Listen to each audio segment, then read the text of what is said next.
Vous avez été nombreux à me parler... Non, j'arrive pas à parler. Voilà, là je suis stressée, là je me sens timide. Toutes les idées qui s'embrouillent dans ma tête. On va recommencer. Je sens que cette vidéo va être très dure. Mais ça va bien se passer. Ça va bien se passer. Pour moi, c'est toujours une bonne chose de revenir sur ses propres expériences. Après, tout dépend évidemment comment on utilise ça et comment on avance avec ce recul qu'on peut avoir. Pour moi, c'est toujours une bonne chose. Tout dépend évidemment comment on utilise ça et comment on avance avec ce recul qu'on peut avoir. Ce n'est pas forcément la solution miracle, mais je vais tout simplement partager dans cette vidéo mon expérience, ma propre expérience, donc la manière dont je vois les choses. Vous pouvez être d'accord avec moi, vous pouvez ne pas l'être, il n'y a aucun souci, n'hésitez pas à me dire ce que vous en pensez en commentaire. L'idée c'est vraiment de partager un maximum d'expérience pour que ça puisse aider certains ou certaines d'entre vous. Voilà, c'est tout. On va démarrer. J'ai toujours détesté ma timidité, j'ai toujours détesté cette caractéristique. Je trouvais que ça mettait vraiment une barrière avec les autres et ça m'empêche la plupart du temps d'exprimer ce que j'ai envie d'exprimer. Et ça me donne l'impression d'être jugée en permanence, que les personnes vont faire attention aux moindres mots que je vais dire, vont faire attention aux moindres choses que je vais faire, etc. Et plein de choses que je m'interdisais. J'ai envie de dire que je m'interdis toujours parce que je pense que je resterai toute ma vie timide, même si j'ai énormément progressé dessus. Et je vais vous expliquer comment j'ai réussi à progresser dessus. Même si j'ai beaucoup évolué en termes de timidité et que je suis beaucoup moins timide qu'avant, je reste une personne timide à la base. Même en évoluant, en étant plus timide, je reste une personne introvertie. L'introversion et la timidité, c'est pas la même chose. Je vais vous expliquer ça aussi juste après. On peut évoluer, on peut changer, mais on restera toujours au fond la personne qu'on est. La timidité, c'est la crainte d'être humilié en public. L'introversion, c'est plus avoir un univers mental, un univers intérieur riche, de vouloir plutôt garder les choses pour soi, être dans son monde et créer son propre monde. Généralement, les introvertis se rechargent, se ressourcent quand ils sont seuls, contrairement aux extravertis qui ont besoin d'être en groupe pour recharger leur batterie, se ressourcer. Si vous voulez en savoir plus là-dessus, il y a le livre que je lis en ce moment qui est La force des discrets de Susan Cain. En fait, j'avais vu son TED Talk sur la chaîne de TED, la chaîne YouTube de TED. Je vous mettrai le lien en barre d'informations. C'est vraiment sa conférence qui m'a donné envie d'acheter le livre. Elle fait une petite allusion à la timidité, mais c'est vraiment plus sur l'introversion. Mais je trouve qu'il est génial parce que du coup, on apprend à utiliser ses propres compétences. Et elle parle aussi de la société, comment sont perçus les introvertis, les différences qui existent aussi entre les différentes cultures, les différents pays. Elle parle de plein d'études et elle a fait elle-même des petites recherches personnelles pour écrire son livre. Elle parle aussi de son expérience personnelle, donc bref, il est vraiment génial. Même si vous êtes extraverti, franchement, si vous aimez la lecture, que vous arrivez à vous poser pour lire, franchement, il est vraiment cool. C'était au CP, je pense que donc j'avais à peu près 5-6 ans. J'ai eu très peu de souvenirs en fait de cette époque-là, de cette année-là de CP. Mais je me souviens que j'ai été, entre guillemets, traumatisée par ma maîtresse de CP. Je sais plus son nom, je sais même plus à quoi elle ressemblait. Tout ce que je sais, c'est que je la détestais. Voilà. Je l'ai détestée et bon, maintenant, voilà, je suis passée aux choses entre-temps.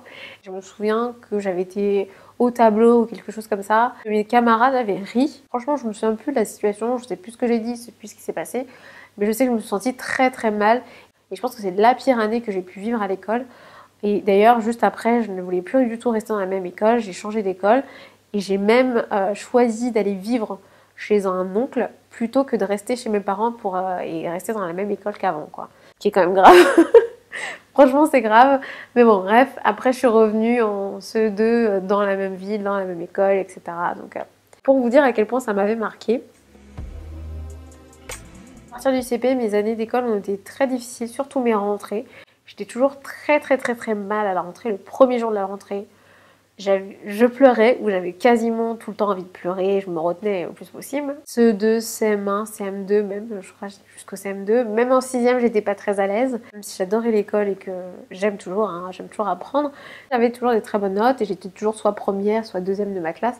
Donc ça n'a jamais été un problème en fait dans ma réussite scolaire. Mais je dirais que la timidité a pu jouer sur ma relation avec les autres. Je m'étais encore plus de temps, je pense, à m'ouvrir aux autres. Et il y a certaines choses que je n'ai jamais dit alors que j'aurais voulu les dire. Il y a plein de choses que j'aurais aimé faire alors que je n'ai jamais fait. J'ai jamais aimé lever la main, j'ai jamais aimé aller au tableau. Dans ma tête, je me disais tout le temps, les gens vont rigoler de ce que je veux dire. J'ai forcément la mauvaise réponse, c'est stupide ce que je vais demander. Quand je levais la main, j'avais le cœur qui battait hyper vite et des fois j'avais la voix tremblante, etc. Ce qui est pas normal en fait. Ce qui est mauvais, c'est de porter un jugement négatif sur ce qu'on pense et de ce fait-là, ne pas arriver à l'exprimer. Une fois qu'on connaît les personnes, on s'exprime plus facilement, on a une vraie relation avec les personnes, donc on se sent beaucoup plus à l'aise pour s'exprimer. D'ailleurs, c'est toujours pareil, maintenant, je m'exprime beaucoup plus facilement et je suis beaucoup plus à l'aise avec des personnes que je connais que des personnes que je connais pas du tout. J'arrive maintenant à aller un peu plus vers les autres, mais de manière générale, il y a certaines choses que je ne vais pas dire à voix haute en public, des gens que je ne connais pas du tout. Et c'est quelque chose sur lequel je travaille encore et que je pense que je travaillerai toute ma vie parce qu'il faut arriver à trouver le juste milieu. Il y a des choses qui, pour moi, ne devraient pas être dites, que je ne dirai pas. Mais il y a aussi des choses, pour moi, qui pourraient être dites, mais que je ne dis pas et que je devrais, je pense, exprimer.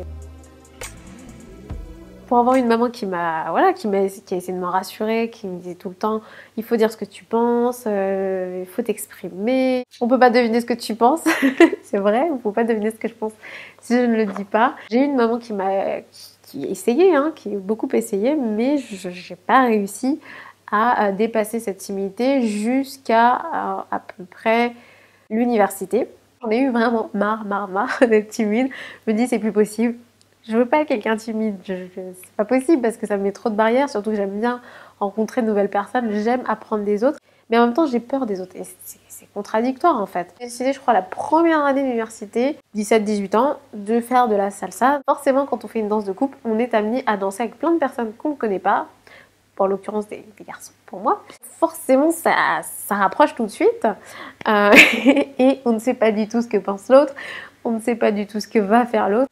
Au début, c'était hyper dur, pareil, donc j'avais les mains hyper moites, je me sentais pas bien, je stressais. Je posais trop de questions sur la personne en face de moi, au lieu d'être plutôt en phase avec moi-même et de me dire bon, bah, maintenant qu'est-ce qu'on fait, etc. Tellement concentré sur l'autre et ce qu'il pense, qu'on oublie en fait d'être sur soi et de se dire bon, bah maintenant je fais ci, je fais ça. Donc j'ai commencé par la salsa cubaine, j'ai fait de la salsa portoricaine, j'ai fait de la bachata, donc tout ce qui va avec, si vous connaissez un peu les danses latines. Et donc ça m'a beaucoup aidé parce que j'étais mise d'office dans des situations où j'ai dû m'abstraire de penser à ce que l'autre faisait pour me concentrer sur ce que je devais faire personnellement. Du coup, ça m'a vraiment soulagée en fait. En plus, ça m'a énormément rassurée parce que je me suis rendu compte que les personnes que je rencontrais étaient hyper gentilles et que les gens ne pensaient pas des tonnes de choses sur moi, ils pensaient même rien du tout en général, ils voulaient juste danser. Petit à petit, j'étais de plus en plus à l'aise et petit à petit, c'était devenu normal de danser avec quelqu'un que je ne connais pas. J'adorais ça, au contraire, je me dis ah mais c'est génial, c'est nouveau, je vais rencontrer une nouvelle personne, je sais pas comment elle danse. Du coup, je me focalisais beaucoup plus sur la danse et j'appréciais aussi beaucoup plus la danse. Mais le problème, c'est que ça, c'est uniquement de l'action, enfin c'est de la danse, puisque il faut s'exprimer aussi, il faut aussi pouvoir parler en public. J'ai pu discuter avec plein de personnes dans les soirées, etc., mais pas beaucoup, enfin on n'est pas vraiment là pour discuter, donc ça n'a pas non plus beaucoup joué là-dessus. Jusqu'à ce que je démarre les vidéos. Les vidéos m'ont aidé parce que quand je m'exprime face à la caméra, j'ai conscience qu'il y a des personnes qui vont regarder la vidéo. Donc j'ai conscience que ce que je dis va être entendu par quelqu'un d'autre. Je peux potentiellement être jugée et je vais très certainement être jugée. Mais il faut que je le fasse. Donc j'essaie de me concentrer sur ce que je dois faire. J'essaie vraiment de dire les choses comme elles viennent. J'essaie de prendre mon temps. De toute façon, ce qui est bien, c'est que je peux faire des montages, donc je peux couper ce qui ne va pas. Donc ça me rassure aussi de me dire, de toute façon, tu coupes ce que tu veux au montage, donc exprime-toi, essaie d'être à l'aise et de dire ce que tu as à dire, etc. Donc ça m'a beaucoup aidé. Si vous regardez mes toutes premières vidéos, je vous mettrai le lien d'une vidéo en barre d'infos pour que vous puissiez voir la différence entre avant et maintenant, la manière dont je m'exprime. Donc vraiment, c'est beaucoup plus fluide. Maintenant, j'essaie d'arriver à justement ne pas penser à ce que je veux dire et le dire tout simplement. Et ensuite, on verra ce que ça donne, quoi. J'ai fait plus de 200 vidéos sur YouTube, donc c'est plus de 200 fois où je me suis posée devant la caméra et que j'ai parlé, ce qui est énorme. Donc les personnes qui me disent que j'ai changé depuis que j'ai démarré mes vidéos sur YouTube, oui, bah heureusement que j'ai changé. Après 200 vidéos, j'ai envie de dire, si t'as pas changé, c'est qu'il y a peut-être un souci. Et je suis très contente du sens dans lequel j'évolue parce que ça me permet déjà d'être beaucoup moins timide, ça permet d'exprimer ce que j'ai envie d'exprimer et d'être et de devenir la personne que j'ai envie d'être, tout simplement. Quand j'ai démarré les vidéos, je me suis dit aussi que je voulais apprendre à improviser, ce qui veut dire ne pas préparer mes vidéos. Alors, parfois, ça m'arrive de faire des listes de points que je vais aborder pour pas oublier. Je pense qu'il va y avoir 2-3 3 vidéos comme ça où j'ai noté des points, je ne note absolument rien et je ne prépare absolument rien. Je me mets vraiment devant la caméra et ça m'a permis aussi d'arriver à improviser, d'exprimer ce que je veux exprimer comme ça me vient. Le fait d'avoir des vraies personnes devant soi, c'est encore différent parce que on voit leurs regards, on voit leurs expressions tout de suite maintenant, on voit aussi s'ils n'écoutent pas du tout. Donc c'est aussi d'autres éléments auxquels on fait attention quand on est timide, parce qu'on se dit ok lui il regarde pas, ok elle me regarde, ah ça va, et elle me sourit. Mais en fait on pense aux autres, on pense tellement aux autres et à ce qu'ils pensent qu'on a du mal à se concentrer sur ce qu'on fait. Donc moi généralement ce que j'essaie de faire quand je suis dans une situation où je m'exprime devant d'autres personnes, c'est de, encore une fois, me mettre dans ma bulle. Ne pas essayer de prendre en compte ce que va penser l'autre, mais plutôt de me concentrer sur ce que je veux dire. Essayer de créer une sorte de bulle transparente dans ma tête. C'est vraiment comme ça que je le perçois, je me crée une bulle. Je me dis, ok, ici t'es bien, ici c'est toi, c'est chez toi. Donc d'ailleurs, quand je m'exprime à l'extérieur, quand j'ai fait une conférence par exemple à la Natural Air Academy, où j'étais sur scène, je me disais, ok, c'est comme à la maison, allez, c'est comme à la maison. Et j'essaie d'imaginer que je parlais à David qui était là d'ailleurs, j'étais très contente qu'il soit là. J'essaie de me dire que je parlais à quelqu'un qui m'apprécie, à quelqu'un que je connais bien. Donc voilà, j'essaie en fait tout simplement de me mettre à l'aise en me disant la personne en face de toi est gentille, elle ne pense pas des trucs négatifs, tout va bien, tout est positif, tout est bien en fait. J'essaie de m'auto-rassurer avant de commencer et au début en fait, parce que c'est le début, le démarrage qui est toujours un peu difficile. Ce qui me rassurait aussi beaucoup avant, c'est de me dire mais dans tous les cas, dans le pire des cas, qu'est-ce qui peut se passer? Dans le pire des cas, qu'est-ce qui va se passer? Ils vont rigoler? Bon bah c'est pas grave, tu peux enchaîner sur autre chose. Dans le pire des cas, tu te ridiculises, bon bah tant pis, il n'y a pas mort d'homme. Je vais pas me faire lapider sur place, je vais pas me faire cracher dessus.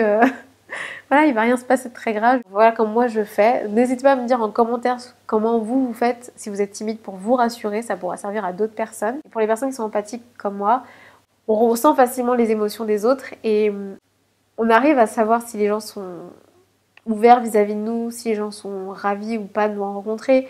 Enfin, on sent aussi quand il y a une hostilité et c'est pas toujours évident du coup d'arriver à recréer cette bulle de confort quand on sent qu'on est dans un milieu un peu hostile.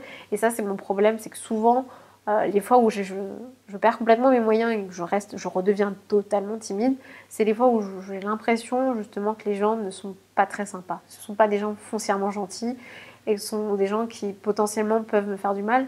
Ça, il faut que j'arrive encore à dépasser ça. C'est la prochaine étape. Le pire de tout, c'est que j'adore ça, j'adore m'exprimer en public, j'adore faire des ateliers, j'adore faire des conférences, j'adore rencontrer des gens, donc je voulais surtout pas que ça me bloque et je pense avoir quand même réussi, pas mal. Voilà, si vous êtes timide, essayez peut-être un peu comme moi d'avoir ces étapes-là, essayez de commencer par faire des activités en groupe, des activités avec d'autres personnes. Vous n'avez pas forcément besoin de parler. Ensuite, faire des activités où vous vous exprimez vers les autres, mais seul, c'est-à-dire comme moi, filmer des vidéos. Ensuite, vraiment être confronté aux autres et discuter, échanger avec les autres. Je dirais que la clé, c'est vraiment se forcer. Ça paraît beaucoup plus facile à dire qu'à faire, et ça l'est. Alors, je ne vous dirai pas le contraire. Toutes les fois où je me suis sentie tellement mal après être rentrée chez moi, j'avais juste passé une bonne soirée parce que j'avais discuté énormément avec quelqu'un, mais du fait d'en avoir trop dit sur moi, je me sentais mal quand je suis rentrée. Ce qui est hyper bizarre, alors que je pense que la personne a été super contente que j'ai pu m'exprimer, que j'ai pu dire ce que j'avais à dire. Mais moi, en rentrant chez moi, je me suis dit, mince, j'ai pas arrêté de parler de toute la soirée, j'ai pas arrêté de parler de moi. La personne doit penser que je suis égocentrée. J'aurais dû écouter l'autre, en fait, j'aurais dû passer plus de temps sur l'autre, alors que c'est une très bonne chose de s'exprimer, c'est une très bonne chose de dire ce qu'on a à dire. Et je pense que la personne en face est très contente, en fait, de recevoir tout ce que vous avez à lui donner et très contente de pouvoir échanger avec vous. Donc, si vous êtes quelqu'un de timide, prenez votre temps. C'est normal.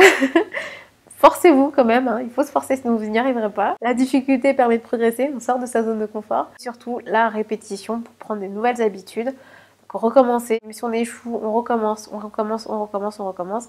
Et c'est comme ça qu'on peut un jour devenir qui on a envie d'être, changer certaines caractéristiques qu'on peut avoir, changer certains défauts. Voilà pour mes petits conseils, pour ma vidéo, pour mon expérience.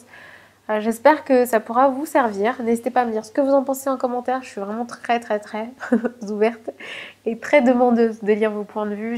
J'adore avoir d'autres points de vue. Donc n'hésitez pas à me dire ce que vous en pensez, comment vous le vivez. Et dites-vous surtout que ça pourra servir à d'autres personnes. Donc même si vous êtes timide, exprimez-vous s'il vous plaît, s'il vous plaît. parce que votre voix compte et votre avis compte et votre avis est important, tout comme l'avis des personnes extraverties et l'avis des personnes qui s'expriment tout le temps, voire même plus parce que vous avez pris plus de temps pour réfléchir à ce que vous voulez dire. Donc vraiment essayez de vous forcer parce que vous êtes une valeur en plus, en fait vous êtes une personne différente des autres et vous êtes une personne qui fait attention aux autres en plus, donc vous êtes capable encore plus facilement d'exprimer ce que vous avez à dire sans heurter les autres et vous verrez qu'après on se sent vraiment mieux, même si au début on se sent pas bien, une fois qu'on a réussi à faire ce qu'on veut faire, on se sent beaucoup mieux et je me sens beaucoup mieux, même s'il y a des fois je me sens pas très bien, mais la plupart du temps je me sens beaucoup mieux et je suis très contente de ma progression, très contente aussi de pouvoir le partager avec vous parce que cette vidéo est loin d'être facile pour moi et là j'ai mon cœur qui bat à 100 à l'heure. J'ai les mains moites. J'espère vraiment que cette vidéo vous servira. Encore une fois, hein, j'espère vraiment qu'on pourra discuter en commentaire. Merci encore et je vous dis à très vite dans une prochaine vidéo.